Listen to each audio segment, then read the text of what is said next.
मुंबईमध्ये पुढील 3 ते 4 तासासाठी आता पावसाचा अलर्ट मिळालेला आहे। मुंबईमध्ये पुन्हा मुसळधार पावसाचा इशारा हवामान विभागाने दिलेला आहे। तसंच सोबतच वाऱ्यांचा वेग आणि विजांच्या कडकडाटासह पावसाची शक्यता आता वर्तवली गेली आहे। या संदर्भात अधिक माहिती देतोय आमचा प्रतिनिधी अभिषेक मुठाळ आपल्या सोबत आहे। अभिषेक, नेमके आता काय काय अपडेट्स आहेत पावसासंदर्भातले?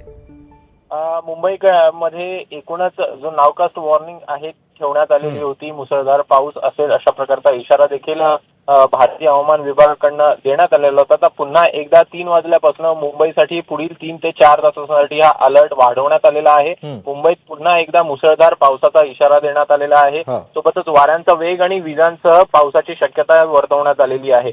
बाहेर पडताना काळजी घेण्याचं आवाहन देखील मुंबई प्रादेशिक हवामान केंद्राकडून करण्यात आल्याचं आपल्याला दिसतंय।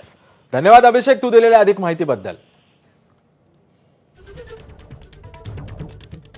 दरम्यान राज्यासह आता मुंबईमध्ये देखील मान्सून दाखल झालाय। भारतीय हवामान विभागाकडून या संदर्भातली अधिकृत घोषणा आता करण्यात आली आहे। तसंच मान्सूननं मुंबईमध्ये दाखल होण्याचा रेकॉर्ड देखील मोडलाय।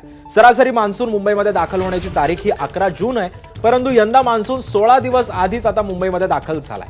यंदा पहिल्यांदाच मान्सून लवकर धडकलाय। याआधी मान्सून 1956, 1962 आणि 1971 मध्ये 29 मे रोजी मुंबईमध्ये दाखल झाला होता।